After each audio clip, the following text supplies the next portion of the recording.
খবরের শুরুতেই থাকছে হেডলাইন্স।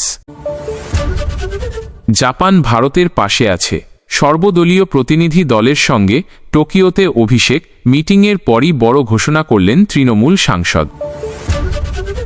জ্যোতির পর গ্রেপ্তার আরও এক পাক চর, বারাণসী থেকে ধৃত মুসলিম যুবক। কলকাতা সুন্দরবনের আকাশে কী ধরনের ড্রোন, কারা ওড়াল, জানতে বিশেষ কৌশল লালবাজারের। 22 পুলিশ জখম, 19 সাধারণ মানুষ অসুস্থ। বিকাশ ভবনের আন্দোলনে লাগাম চায় রাজ্য, সবুজ সংকেত আদালতের। আটকে আছি, আমাদের ফেরান, সৌদি থেকে অর্জুন সিংকে কাতর আর্জি পরিযায়ী শ্রমিকের। ব্রাত্য বসুর বাড়ির সামনে অবস্থানে চাকরিহারা শিক্ষকরা। রাজ্যের 3 অমৃত ভারত স্টেশনের উদ্বোধন মোদির। 70 কিলোমিটার বেগে আসছে ঝড়, লণ্ডভণ্ড হবে কোন কোন জেলা। খিচুড়িতে কিলবিল করছে পোকা, স্কুলেই দিদিমণিকে তালা দিল অভিভাবকরা। বিকাশ ভবনে আন্দোলনকারী 2 জনের বিধাননগরে ঢোকায় নিষেধাজ্ঞা চাই হাইকোর্টে রাজ্য। বাংলায় তৃণমূলের মুসলিম নেতাদের মধ্যে প্রতিযোগিতা চলছে, কিসের জন্য? বোমা ফাটালেন সুকান্ত। আসছি বিস্তারিত খবর নিয়ে। জ্যোতি মালহোত্রার পর বারাণসী থেকে গ্রেপ্তার আরও এক পাক চর। পাকিস্তানের হয়ে গুপ্তচর বৃত্তির অভিযোগে গ্রেপ্তার হয়েছেন সুন্দরী দেশদ্রোহী জ্যোতি মালহোত্রা। এবার বারাণসী থেকে গ্রেপ্তার করা হলো আরও এক ব্যক্তিকে। উত্তরপ্রদেশ অ্যান্টি টেরোরিজম স্কোয়াড পাকিস্তানের হয়ে চরবৃত্তির অভিযোগ এনেছে তুফেইল নাম্নী ওই ব্যক্তির বিরুদ্ধে। সংবাদ সংস্থা ANI সূত্রে জানা যাচ্ছে, অভিযুক্ত বারাণসীর বাসিন্দা। তার বাবার নাম মকসুদ আলম। ভারতের অভ্যন্তরীণ নিরাপত্তা সংক্রান্ত গুরুত্বপূর্ণ তথ্য তুফেইল পাকিস্তানের হাতে তুলে দিয়েছে বলে অভিযোগ। ATS ফিল্ড ইউনিট বারাণসী নিশ্চিত করেছে তুফেইলের সঙ্গে পাকিস্তানের বহু মানুষের যোগাযোগ রয়েছে, তার প্রমাণ মিলেছে। পাকিস্তানের নিষিদ্ধ জঙ্গি গোষ্ঠী তহরিক-ই-লাব্বাইকের নেতা মৌলানা শাহ রিজভির ভিডিও হোয়াটসঅ্যাপ গ্রুপে শেয়ার করারও অভিযোগ রয়েছে তুফেইলের বিরুদ্ধে। এমনকি বাবরি মসজিদের বদলা নিতে গাজওয়া-ই-হিন্দের ডাকও নাকি দিতে দেখা গিয়েছে তাকে। তদন্তে নেমে তদন্তকারীরা জানতে পেরেছেন তুফেইল রাজঘাট, নমঘাট, জ্ঞানবাপী, লালকেল্লার মতো গুরুত্বপূর্ণ জায়গার ছবি তুলে তা পাকিস্তানের হাতে তুলে দিয়েছিল। পুরো বিষয়টি খতিয়ে দেখা হচ্ছে। এদিকে চরবৃত্তির অভিযোগে গ্রেপ্তার হওয়া জ্যোতি মালহোত্রার পুলিশ হেফাজতের মেয়াদ বাড়াল হরিয়ানার নিম্ন আদালত। বুধবারই পুলিশের তরফ থেকে জানানো হয়েছিল, ইউটিউবারের কাছে যে সেনাবাহিনী সম্পর্কে গোপন তথ্য রয়েছে তার প্রত্যক্ষ প্রমাণ মেলেনি। তবে তদন্তকারীদের অনুমান, জ্যোতির সঙ্গে সরাসরি পাক গুপ্তচর সংস্থা ISI-এর যোগ রয়েছে। তাই তাকে আরও জিজ্ঞাসাবাদের জন্য বৃহস্পতিবার হিসার পুলিশ রিমান্ডের আবেদন জানাল। সেই মতো আরও 4 দিনের পুলিশ হেফাজতের নির্দেশ দিয়েছে আদালত। অপারেশন সিঁদুরের পর ভারতকে নিশানা করে ড্রোন হামলা চালানোর চেষ্টা চালিয়েছিল পাকিস্তান। অমৃতসরের স্বর্ণমন্দির সহ সীমান্তের বিভিন্ন এলাকায় ধেয়ে এলো পাক ড্রোন। তবে বায়ুসেনার দুর্দমনীয় প্রতিরোধ ও আকাশ প্রতিরক্ষা ব্যবস্থার সামনে গুঁড়িয়ে গেল একের পর এক পাক ক্ষেপণাস্ত্র। আপাতত দুদেশের মধ্যে সংঘর্ষ বিরতি রয়েছে। তবে পাকিস্তান চোরাগোপ্তা হামলা চালাতে পারে, সেই আশঙ্কা থেকেই প্রস্তুত রয়েছে ভারতীয় সেনা। এই আবহে কলকাতা ও সুন্দরবনের আকাশে ড্রোন জাতীয় বস্তুর আনাগোনাকে হালকাভাবে দেখছে না পুলিশ ও সেনা। আকাশের সেই ঝলমলে বস্তুগুলো আদেও কি ড্রোন? যদি ড্রোন হয় তবে তা কী ধরনের ড্রোন, তার অপারেটরকে, এসব জানতে তৎপর লালবাজার। ভারত ও পাকিস্তানের মধ্যে সামরিক উত্তেজনা আপাতত প্রশমিত হলেও কূটনৈতিক লড়াই অব্যাহত। এরই মধ্যে কলকাতা ও সুন্দরবনের আকাশে ড্রোন জাতীয় বস্তু চোখে পড়ায় তার পুঙ্খানুপুঙ্খ তদন্ত শুরু হয়েছে। যদিও তদন্তে নেমে যে বিষয়গুলি কলকাতা পুলিশকে ভাবাচ্ছে তা হল, এই বস্তুগুলি যদি ড্রোন হয়ে থাকে সেক্ষেত্রে সেগুলি কি জাতীয় ড্রোন ছিল তা আগে খুঁজে বের করা অত্যন্ত জরুরি। সেই কারণেই কলকাতা ও সাগর এলাকায় আকাশে যেসব ড্রোন জাতীয় বস্তুগুলি উড়তে দেখা গিয়েছে সেই বস্তুগুলির ধরন সম্পর্কে জানতে চাইছে লালবাজার। এই বিষয়ে কলকাতা পুলিশের তরফে জানানো হয়েছে, তদন্তে এখনও কিছু পাওয়া যায়নি। তবে বস্তুগুলি যদি ড্রোন হয়ে থাকে তাহলে সেগুলি কী প্রকারের ড্রোন তা আগে যাচাই করে দেখা হবে, কারণ ড্রোনের একাধিক প্রকারভেদ হয়ে থাকে। পুলিশ সূত্রে খবর, মূলত যে সকল ড্রোন ব্যবহার করা হয় সেগুলো হলো wing drone, rotary wing drone, tricopter, quadcopter, hexacopter ও অক্টোকপ্টার। রাতে শহরে ও সাগরের আকাশে উড়ন্ত ড্রোন জাতীয় বস্তুগুলি এগুলোর মধ্যে কোনো প্রকারের কিনা তা খতিয়ে দেখছে তদন্তকারীরা। কলকাতার আকাশে সন্দেহজনক ড্রোন, সেনাকে খবর দিল লালবাজার। এছাড়াও বিশেষ প্রকারের ড্রোন ওড়াতে গেলে চাই বিশেষ প্রশিক্ষণ।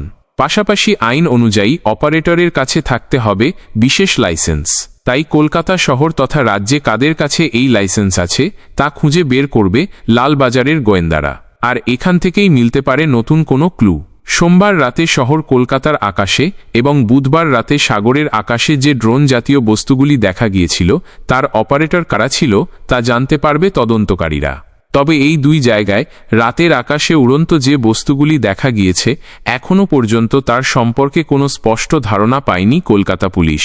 যদিও এই ঘটনার পর শহরের প্রত্যেক থানাকে বলা হয়েছে নিজ নিজ এলাকায় নজর রাখতে। কোথাও কোনো প্রকারের এই ধরনের বিষয় নজরে এলে তা লালবাজারে জানাতে বলা হয়েছে। এই বিষয়ে কলকাতা পুলিশের গোয়েন্দা প্রধান রূপেশ কুমার বলেন, তদন্ত চলছে, কিছু জানা গেলে অবশ্যই জানানো হবে। অন্যদিকে আজ ইস্টার্ন কমান্ডের CPRO wing commander Himanshu Tiwari ETV ভারতকে বলেন, পুলিশের থেকে বিষয়টি জানতে পেরেছিলাম। ভারতীয় সেনা এই বিষয়ে তদন্ত করছে, কিছু জানা গেলে অবশ্যই জানানো হবে। উল্লেখ্য, সোমবার রাতে কলকাতায় ভিক্টোরিয়া মেমোরিয়াল, ভারতীয় সেনাবাহিনীর eastern command, Babughat, Eden gardens থেকে শুরু করে শেক্সপিয়ার সরণি থানায় আওতাধীন 42 বিল্ডিং এবং পার্ক সার্কাসের দিকে একাধিক ড্রোন জাতীয় বস্তুকে আকাশে উঠতে দেখল সেখানে থাকা কর্তব্যরত পুলিশকর্মীরা। তারাই প্রথমে খবর দিল লালবাজারে। কলকাতা পুলিশের তরফ থেকে রাতের আকাশে ড্রোন জাতীয় বস্তু ওড়ার বিষয়টি মেনে নেওয়া হয়। লালবাজারের তরফেই জানানো হয়েছিল এই বিষয়ে তারা ভারতীয় সেনার সঙ্গে এবং প্রতিটি এজেন্সির সঙ্গে যোগাযোগ করেছে। এর কয়েক ঘণ্টা কাটতে না কাটতেই বুধবার রাতে সুন্দরবন জেলা পুলিশের আওতাধীন একাধিক উপকূলবর্তী এলাকায় বিভিন্ন সময়ে বেশ কিছু ড্রোনের মতো বস্তু উড়তে দেখল বাসিন্দারা। তারাই খবর দিল স্থানীয় থানায়। যদিও এই বিষয়ে সুন্দরবন পুলিশের তরফে বলা হলো, গতকাল আবহাওয়া খারাপ থাকার জন্য এয়ার ট্রাফিক জ্যাম হয়ে যায়, সেজন্যই হয়তো সুন্দরবনের উপকূলের আকাশে বেশ কিছু বিমানকে দেখতে পেয়ে এলাকার বাসিন্দারা ভেবেছিল যে সেগুলো ড্রোন। তবে বিষয়টি এখনও স্পষ্ট নয়। আমরা সব দিক খতিয়ে দেখছি এবং সত্যতা যাচাইয়ের চেষ্টা করছি। পাকিস্তানের সন্ত্রাসবাদ এবং অপারেশন সিঁদুরের কথা বিশ্বকে জানাতে বহুদলীয় সংসদীয় দল পাঠানোর সিদ্ধান্ত নিল কেন্দ্রীয় সরকার। 7টি দলের মধ্যে একটি দলে রয়েছেন তৃণমূলের অভিষেক বন্দ্যোপাধ্যায়। ইতিমধ্যেই জাপানে গিয়ে ভারতের অবস্থান তুলে ধরেছেন অভিষেকের দল। এই দলের নেতৃত্বে রয়েছেন জেডিইউ সাংসদ সঞ্জয় ঝা। সন্ত্রাসবাদের বিরুদ্ধে ভারতের লড়াইয়ে পাশে থাকবে জাপান। টোকিওতে জাপান সরকারের প্রতিনিধিদের লঙ্গে মিটিংয়ের পর পোস্ট করে জানালেন অভিষেক বন্দ্যোপাধ্যায়। এক্স হ্যান্ডেলে বৃহস্পতিবার একটি দীর্ঘ পোস্ট করলেন তৃণমূল নেতা অভিষেক বন্দ্যোপাধ্যায়। অভিষেক লিখেছেন, ভারতের দৃঢ় অবস্থানকে বিশ্বমঞ্চে সন্ত্রাসবাদের বিরুদ্ধে উপস্থাপন করার জন্য অল পার্টি পার্লামেন্টারি ডেলিগেশনের অংশ হতে পেরে সম্মানিত বোধ করছি। টোকিওতে প্রথম দিনটি মহাত্মা গান্ধীজির মূর্তিতে শ্রদ্ধা নিবেদনের মাধ্যমে শুরু হয়েছিল, যা অ্যাডোগাওয়ায় ভারত জাপান সম্পর্ক এবং আমাদের শান্তি ও অহিংসার যৌথ মূল্যবোধের একটি স্থায়ী প্রতীক হিসেবে দাঁড়িয়ে আছে। ভারতীয় দূতাবাসে @MCB জর্জ আমাদেরকে এই প্রচেষ্টার গুরুত্ব সম্পর্কে অবহিত করলেন, যা নিরাপত্তা বিষয়ে দ্বিপাক্ষিক সহযোগিতা শক্তিশালী করতে সহায়ক। আমরা জাপানের পররাষ্ট্রমন্ত্রী H.E এর লিঙ্ক মিস্টার টাকেশি ইওয়ায়ার সঙ্গে আমাদের বৈঠকে সন্ত্রাসবাদের বিরুদ্ধে ভারতের অটল প্রতিশ্রুতি উপস্থাপন করেছি এবং সন্ত্রাসের অপরাধীদের বিরুদ্ধে ন্যায়বিচারের আহ্বানে জাপানের ধারাবাহিক সমর্থনের জন্য কৃতজ্ঞতা প্রকাশ করি। জাপানের বিদেশমন্ত্রী তাকেশি ইওয়া JDMP সঞ্জয় ঝায়ের নেতৃত্বাধীন ভারতীয় প্রতিনিধি দলের সঙ্গে আলোচনার সময় জানালেন, এই সন্ত্রাসবাদের বিরুদ্ধে লড়াইয়ে জাপান ভারতের পাশে আছে, জানালেন অভিষেক। পশ্চিম মধ্য বঙ্গোপসাগর এবং সংলগ্ন উত্তর বঙ্গোপসাগরের উপরে একটি নিম্নচাপ তৈরি হতে পারে। দক্ষিণবঙ্গের বিভিন্ন জেলায় ঝড় বৃষ্টির সম্ভাবনা রয়েছে।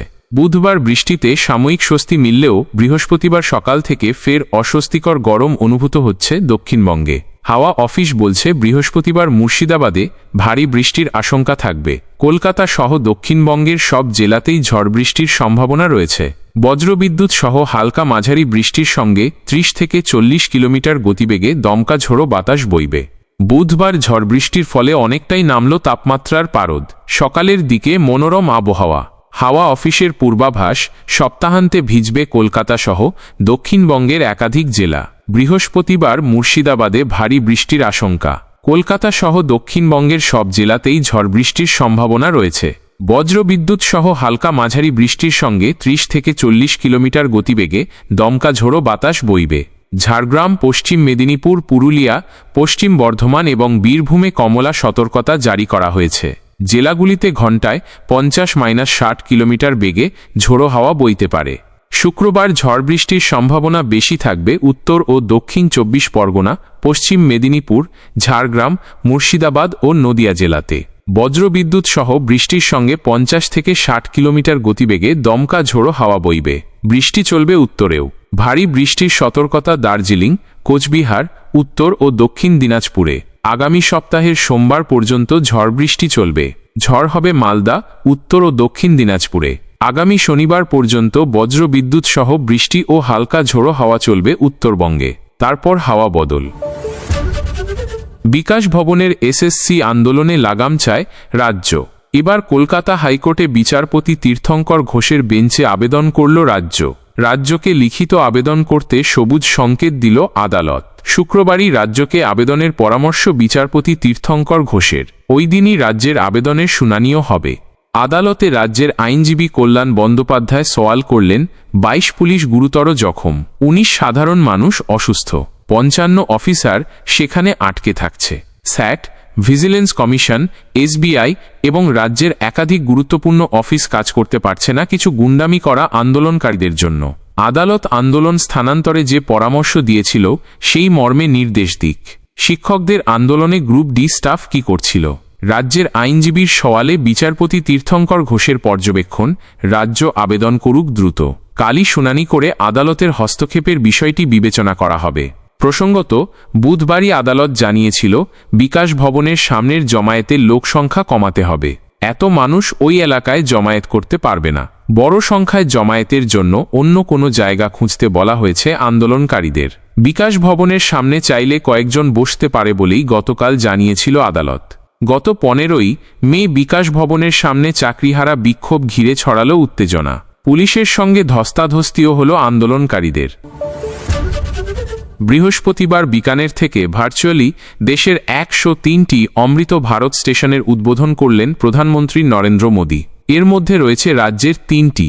কেন্দ্রীয় সরকারের অমৃত ভারত স্টেশন প্রকল্প ভারতীয় রেলের আধুনিকীকরণের একটি গুরুত্বপূর্ণ পদক্ষেপ। এই প্রকল্পে দেশের বিভিন্ন রেল স্টেশনকে আধুনিক সুযোগ সুবিধা দিয়ে সজ্জিত করা হবে, যাতে যাত্রীদের ভ্রমণ অভিজ্ঞতা আরও আরামদায়ক এবং নিরাপদ হয়।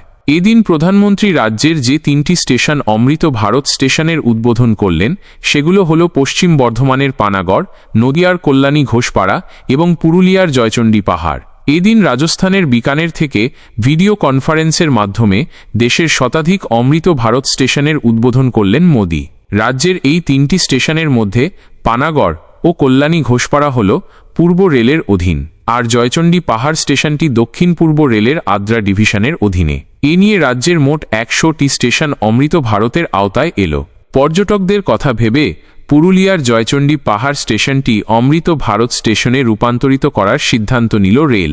কারণ জয়চণ্ডী পাহাড়, ওয়াটারফল এবং মন্দিরে প্রতি বছর প্রচুর পর্যটক এখানে আসে। স্টেশনটিকে মধুবনী শিল্পকলায় সাজিয়ে তোলা হয়েছে। দুর্গাপুর শিল্পাঞ্চলের মতো পানাগড়ে রয়েছে বিভিন্ন শিল্পতালুক। এর সঙ্গে সামরিক বাহিনীর ঘাঁটি, বিমান ঘাঁটি। প্রচুর মানুষের যাতায়াত এই পানাগড় রেল স্টেশন দিয়ে। রেলের এক আধিকারিক প্রবীণ কুমার প্রেম বলেন, পানাগড়ে আরও কাজ হবে। এছাড়াও আসানসোল ডিভিশনের অন্ডাল, পাণ্ডবেশ্বর স্টেশনকেও আধুনিকতার মোড়কে মুড়ে ফেলা হবে। এই প্রকল্পের আওতায় স্টেশনগুলোতে আধুনিক পরিকাঠামো, উন্নত যাত্রী সুবিধা, পরিবেশ বান্ধব প্রযুক্তি এবং স্থানীয় সংস্কৃতির প্রতিফলন ঘটানো হচ্ছে। পানাগড় শিল্পাঞ্চলের গুরুত্বপূর্ণ স্টেশন পানাগড়, যা পূর্ব রেলের অধীনে পশ্চিমবঙ্গের একটি গুরুত্বপূর্ণ শিল্পাঞ্চলও। পানাগড় স্টেশনটি পশ্চিম বর্ধমান জেলায় অবস্থিত এবং এটি আশপাশের অঞ্চলের বাণিজ্য ও যাতায়াতের ক্ষেত্রে একটি গুরুত্বপূর্ণ কেন্দ্র। অমৃত ভারত প্রকল্পের আওতায় পানাগড় স্টেশনে আধুনিক টিকিট কাউন্টার, প্রতীক্ষাগার, পরিচ্ছন্ন শৌচাগার এবং উন্নত প্ল্যাটফর্মের ব্যবস্থা করা হয়েছে। এছাড়াও যাত্রীদের সুবিধার জন্য ওয়াইফাই, ডিজিটাল তথ্য প্রদর্শনী বোর্ড এবং লিফট ও এসকেলেটরের মতো আধুনিক সুবিধা যুক্ত করা হয়েছে। স্টেশনের সৌন্দর্যায়নের জন্য স্থানীয় শিল্প ও সংস্কৃতির প্রতিফলন ঘটছে, যা পানাগড়ের ঐতিহ্যকে তুলে ধরবে। অমৃত প্রকল্পের মধ্যে দিয়ে অত্যাধুনিক স্টেশন হিসাবে অনন্য রূপ নিল নদিয়ার কল্যাণী ঘোষপাড়া রেল স্টেশনটিও। শেষ হয়েছে আধুনিকরণের কাজ। অত্যাধুনিক এই স্টেশনে থাকছে যাত্রী স্বাচ্ছন্দ্যের জন্য জিপিএস ঘড়ি, থাকছে যাত্রীদের জন্য উন্নতমানের প্রতীক্ষালয়, বিশেষভাবে সক্ষমদের জন্য রয়েছে বিশেষ ব্যবস্থা। এছাড়াও উন্নতমানের লাইব্রেরি, পরিশুদ্ধ ঠান্ডা পানীয় জলের ব্যবস্থা, এক স্টেশন এক দোকান স্টল সহ নানাবিধ সুবিধা। বৃহস্পতিবার এই উদ্বোধনী অনুষ্ঠান ঘিরে সকাল থেকেই সাজিয়ে তোলা হয়েছিল স্টেশন চত্বর। পরবর্তীতে নদিয়ার নির্বাচিত অন্যান্য মডেল স্টেশনগুলোর কাজ দ্রুত শেষ করার কথা জানানো হয়েছে রেলের তরফে। এই বিশেষ অনুষ্ঠানে উপস্থিত ছিলেন রানাঘাট লোকসভা কেন্দ্রের বিজেপি সাংসদ জগন্নাথ সরকার সহ অন্যান্যরা। অর্জুন সিংয়ের কাছে বাড়ি ফেরানোর আকুতি।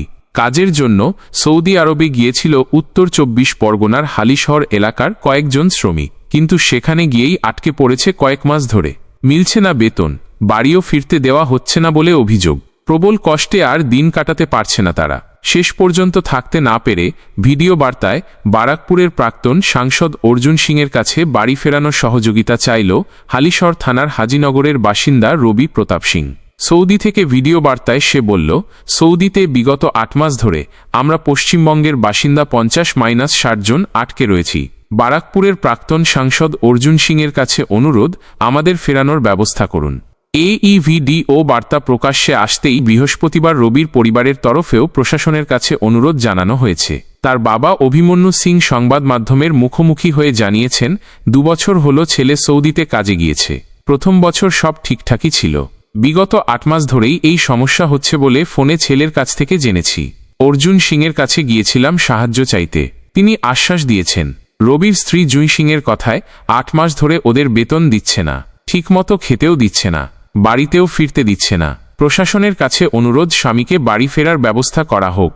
এই প্রসঙ্গে অর্জুন সিং জানান, আমার সঙ্গে যোগাযোগ করেছিল, আমি আমার মতো করে চেষ্টা করছি, কেন্দ্রীয় সরকারকে জানিয়েছি, প্রধানমন্ত্রী, বিদেশমন্ত্রী, স্বরাষ্ট্রমন্ত্রীকে চিঠি দিয়েছি। খুব তাড়াতাড়ি তাদের ফেরানো যাবে বলে আশা করছি। স্কুলে ফেরানোর দাবিতে অনড় আন্দোলনকারীরা। শিক্ষামন্ত্রী ব্রাত্য বসুর বাড়ির সামনে বসে বিক্ষোভ শুরু করল চাকরিহারা শিক্ষকরা। এসএসসি তালিকায় যারা স্কুলে ফিরতে পারেননি সেই চাকরিহারা শিক্ষকেরা বৃহস্পতিবার শিক্ষামন্ত্রী ব্রাত্য বসুর বাড়ির সামনে অবস্থান বিক্ষোভ দেখালো। শিক্ষামন্ত্রীর তরফে কোনো আশ্বাস না পাওয়া পর্যন্ত তারা শান্তিপূর্ণ অবস্থান করবে বলে জানানো হয়েছে।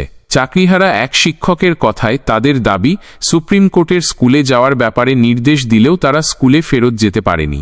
১৭,২০৬ জনের স্কুলে ফেরত যাওয়ার কথা, কিন্তু তার মধ্যে ১৫,০০০ শিক্ষক স্কুলে যেতে পারছে। তাদের সমস্যার কথা তারা বিভিন্ন দফতরে বলেছে, সকলেই তাদের কথা শুনে অবাক হয়ে যাচ্ছে। শিক্ষা দফতর জানে আমরা স্কুলে যাচ্ছি এবং বেতন পাচ্ছি, কিন্তু আমরা স্কুলে যোগ দিতে পারিনি।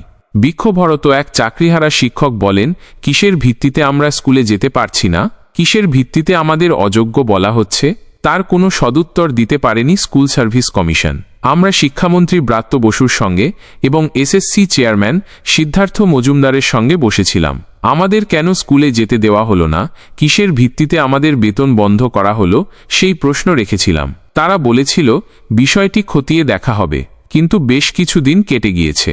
শিক্ষামন্ত্রীর সঙ্গে যোগাযোগ করার চেষ্টা করেও যোগাযোগ করতে পারিনি। আমাদের বিষয়ে কি ভাবছেন সেটা জানতে আমরা শিক্ষামন্ত্রীর বাড়ির সামনে অবস্থান বিক্ষোভে বসেছি। দীর্ঘদিন থেকেই উঠছিল অভিযোগটা, কিন্তু বারবার জানিয়েও কাজের কাজ কিছুই হচ্ছিল না। উল্টে এমন খাবার দেওয়া হচ্ছিল যে তা একেবারে বাচ্চাদের মুখে তোলার অযোগ্য। এমনটাই অভিযোগ অভিভাবকদের। কথায় কাজ না হওয়ায় এবার চরম সিদ্ধান্ত নিয়ে ফেলল অভিভাবকরা। নিম্নমানের খাবার দেওয়ার অভিযোগে বৃহস্পতিবার এক অঙ্গনওয়াড়ি শিক্ষিকাকে স্কুলের ঘরের ভিতর তালাবন্ধ করে রাখল গ্রামবাসীরা। তাতেই শোরগোল গোটা এলাকায়। বৃহস্পতিবার পূর্বস্থলীর চুপিরচর অঙ্গনওয়াড়ি কেন্দ্রের এই ঘটনাকে কেন্দ্র করে ব্যাপক চাঞ্চল্য ছড়ালো। স্থানীয়দের অভিযোগ, খিচুড়িতে পোকা মিলেছে। বুধবার এই ঘটনার পর বৃহস্পতিবার ফের রান্নার কাজ শুরু হলো, কিন্তু অভিভাবকরা বলছেন তারপরেও অবস্থার কোনো বদল হয়নি। বৃহস্পতিবার রান্নার মাঝে ফের চালে পোকা দেখা যায়। চালের ওপর একেবারে কিলবিল করছিল।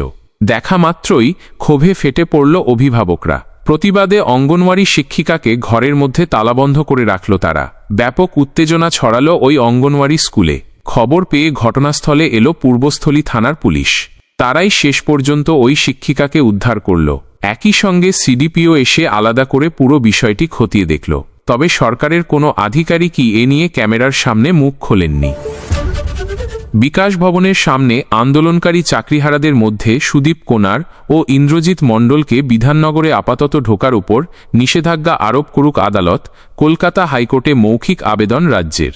এদিন কলকাতা হাইকোর্টে রাজ্যের তরফে আইনজীবী সাংসদ কল্যাণ বন্দ্যোপাধ্যায় বলেন, সুদীপ কোনার একজন গ্রুপ ডি স্টাফ। সে কি করছে এই আন্দোলনে? এটা তো শিক্ষকদের আন্দোলন। সে বিকাশ ভবন তছঞ্ছ করেছে। ১৯ জন পুলিশকর্মী খুবই অসুস্থ হয়ে পড়েছে এই ঝামেলাবাজদের জন্য। বিধাননগরে থাকেন একাধিক আইনজীবী, আমাকে জানিয়েছে তাদের অসুবিধা হচ্ছে। অবিলম্বে আন্দোলনকারীদের ওখান থেকে সরিয়ে জায়গা ফাঁকা করা হোক। রাজ্য এই বিষয়ে একটা আবেদন করতে চেয়েছে এই মামলায়। রাজ্যকে সেই অনুমতি দেওয়া হয়েছে।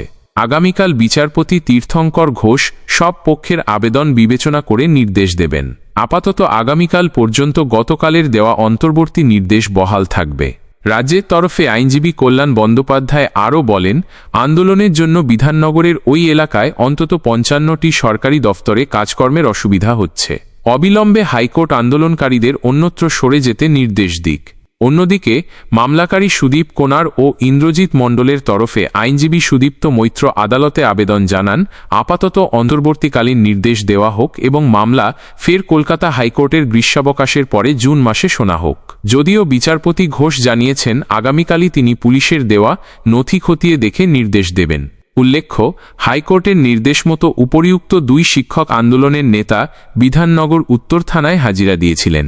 গতকালকেই বিচারপতি ঘোষ মৌখিক পর্যবেক্ষণে জানিয়েছিলেন, সেন্ট্রাল পার্কের ভিতরে আন্দোলনকারীরা রোটেশন অনুযায়ী ৫০-১০০ জন করে ধর্ণা আন্দোলন চালিয়ে যাক। বিকাশ ভবনের সামনে এইভাবে দিনের পর দিন আটকে রেখে আন্দোলন করায় আদালতেরও অনুমতি নেই। মুর্শিদাবাদ হিংসা নিয়ে কলকাতা হাইকোর্ট তদন্ত কমিটি গড়েছিল। সম্প্রতি ৩ সদস্যের সেই কমিটি রিপোর্ট জমা দিয়েছে। সেখানে তুলে ধরা হয়েছে বেশ কিছু বিস্ফোরক তথ্য। সেই রিপোর্ট বলছে, স্থানীয় কাউন্সিলর মেহবুব আলমের নেতৃত্বে হামলা হয়েছে। ইতিমধ্যেই এই নিয়ে রাজ্য রাজনীতিতে তরজা শুরু হয়েছে। এবার মুখ খুললেন বিজেপির রাজ্য সভাপতি তথা বালুরঘাটের সাংসদ সুকান্ত মজুমদার। মালদা মুর্শিদাবাদে কিছু একটা পরিকল্পনা চলছে বলে অনুমান সুকান্তর। বিজেপি নেতা এদিন বলেন, মালদা মুর্শিদাবাদ নিয়ে নিশ্চয়ই কিছু একটা প্ল্যানিং চলছে। সেটা ভালো করে দেখা উচিত। রাজ্য প্রশাসন নির্বিকার। গতকাল হাইকোর্টে যে রিপোর্ট পেশ হয়েছে সেখানে দেখা যাচ্ছে এটা হিন্দুদের বিরুদ্ধে পরিষ্কার পরিকল্পনামাফিক উদ্দেশ্য প্রণোদিত টার্গেটেড হিংসা। আমার মনে হয় এটা দাঙ্গা বলা উচিত না। এখানেই না থেমে এদিন তৃণমূল নেতাদের নিয়েও মুখ খুললেন সুকান্ত। বিজেপি সাংসদ দাবি করেন, রাজ্যের শাসক দলের মুসলিম নেতাদের মধ্যে প্রতিযোগিতা চলছে। কিসের কম্পিটিশন সেটাও জানিয়েছেন তিনি। সুকান্ত বলেন, বাংলায় তৃণমূলের মুসলিম নেতাদের মধ্যে প্রতিযোগিতা চলছে। আগামী দিনে জিন্নাহ বা সোহরাওয়ার্দী কে হবে এই নিয়ে প্রতিযোগিতা চলছে। এরপর সরাসরি রাজ্যের পুরমন্ত্রী ফিরহাদ হাকিম ও ভরতপুরের তৃণমূল বিধায়ক হুমায়ুন কবিরকে নিয়েও মন্তব্য করেন তিনি। সম্প্রতি হুমায়ুন বলেন, বাঙালি মুসলিমদের মধ্যে ফিরহাদের গ্রহণযোগ্যতা নেই। সেই সঙ্গেই জানান, রাজ্যের মুসলিম অধ্যুষিত আসনগুলির মুসলিম ভোটাররা কি চাইছেন, তাদের মনের মধ্যে কি চলছে সেটা বুঝতে তিনি একটি সমীক্ষা করাচ্ছেন। সেপ্টেম্বর মাসের শেষে বা অক্টোবরের প্রথমে সার্বিক রিপোর্ট পাবেন বলে জানান তৃণমূল বিধায়ক। তৃণমূলের এই দুই নেতার নাম নিয়ে সুকান্ত বললেন, ফিরহাদ হাকিম সাহেব তো বাঙালি মুসলিম নন, উনি গয়া থেকে আসা উর্দুভাষী মুসলিম। অন্যদিকে মুর্শিদাবাদের বিধায়ক বাংলাভাষী মুসলিম। বাংলাভাষী ও উর্দুভাষী মুসলিমদের মধ্যে সবসময়ই ক্ষমতা নিয়ে একটা বিরোধ ছিল।